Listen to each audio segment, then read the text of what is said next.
Бүгінгі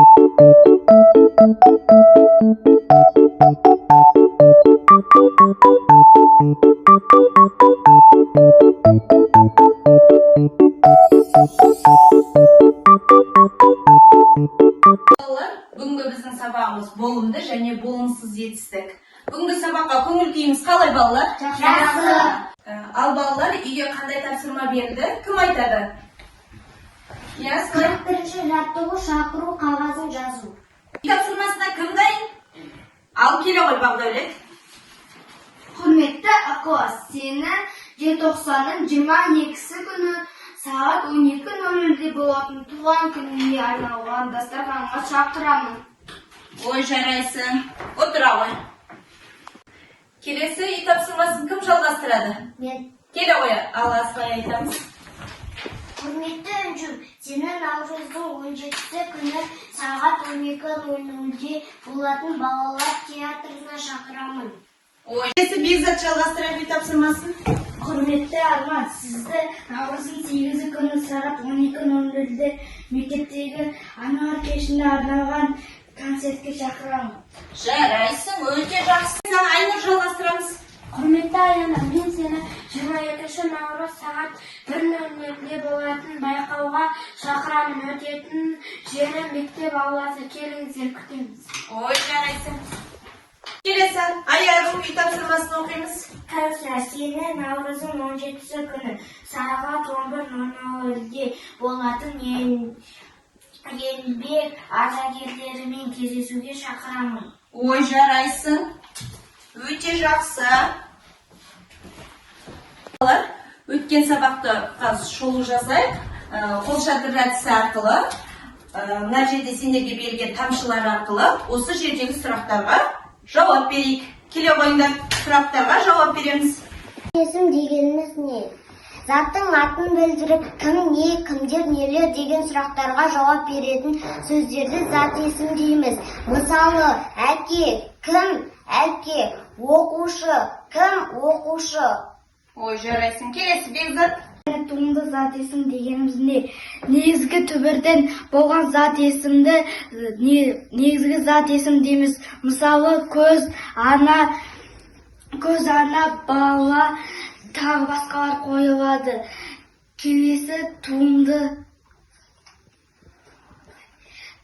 зат жұрнақ жалғану арқылы жасалған зат есімді туынды зат есім дейміз. Мысалы, суретші, байлық, іскер. Ой, жарайсың. Болымды және болымсыз етістік дегеніміз не? Етістік болымды және болымсыз деп екіге бөлінеді.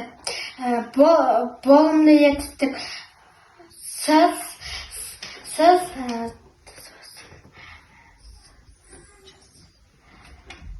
Және болымсыз етістік дегеніміз не? Етістік болымды, болымсыз болып бөлінеді. Болымды етістік сөйле, жүр. Болымсыз етістік сөйлеме, жүрме, сызба. Ал балалар, бүгін біздің почтаға хат келіпті. Ал хатты кім келіп оқиды? Келе ғой, Бекзат.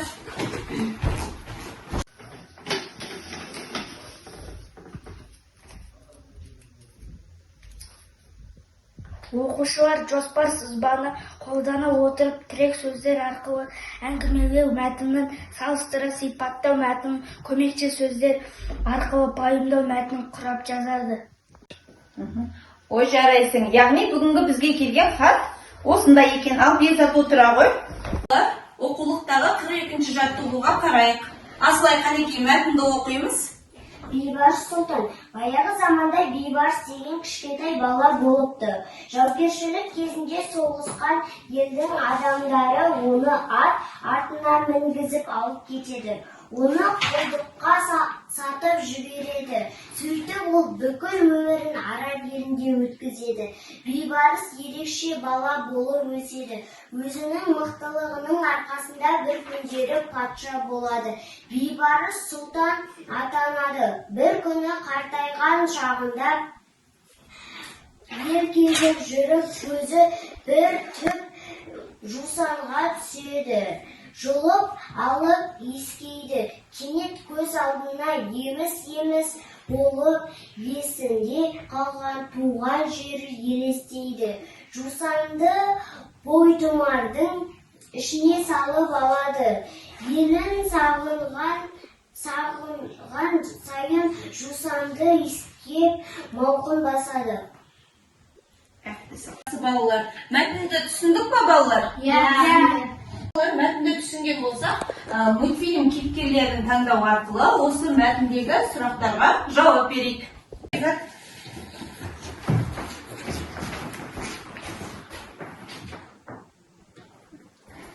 Бейбарысты кімдер алып кетті? Бейбарысты жаугершілік кезінде соғысқан елдің адамдары оны атқа мінгізіп алып кетеді.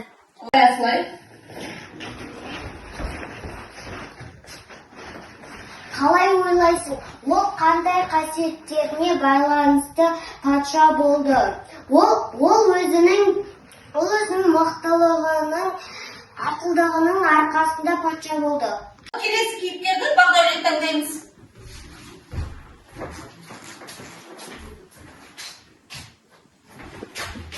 Ол өз өмірін қай елде өткізді? Ол бүкіл өмірін араб елінде өткізді. Ой, жарайсың. Дұрыс па балалар?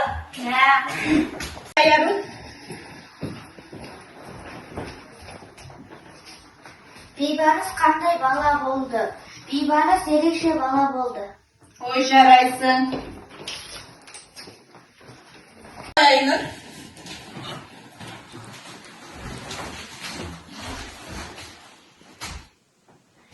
Бейбарыстың туған жеріне деген сезімін қайдан білуге болады?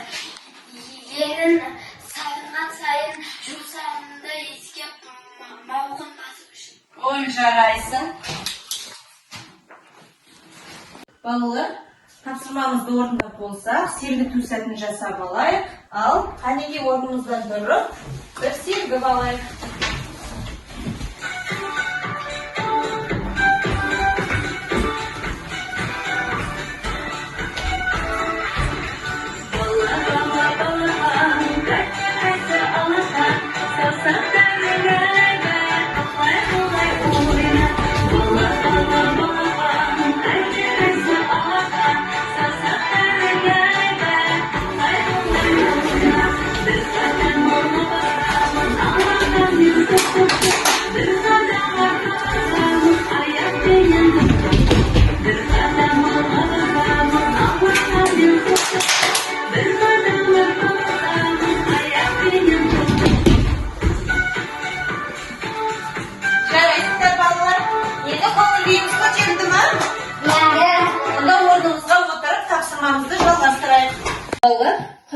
Жаттығуда мына жерде бізге берген мақалдардың орны ауысқан, соларды ретімен қойып оқып және жазамыз.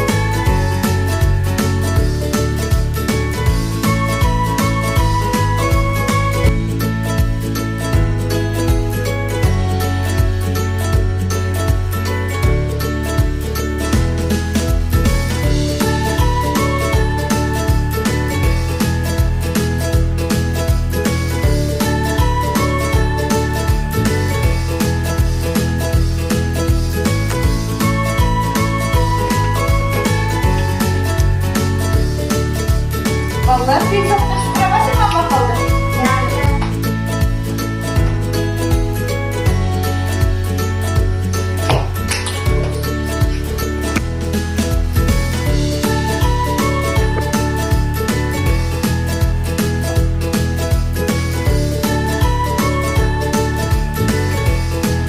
Al bizde qanday maqol chiqdi? Адам yerінде, қоға көрінде көгерер. Ой, жарайсың. Hadi bir орнымызға отырамыз.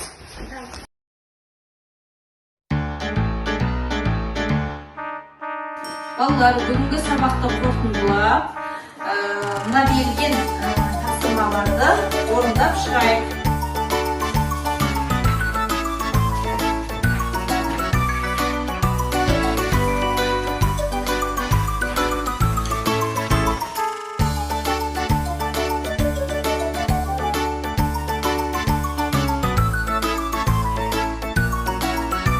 Балалар, бүгінгі сабақ түсінікті болса, кербен әдісі арқылы кері байланыс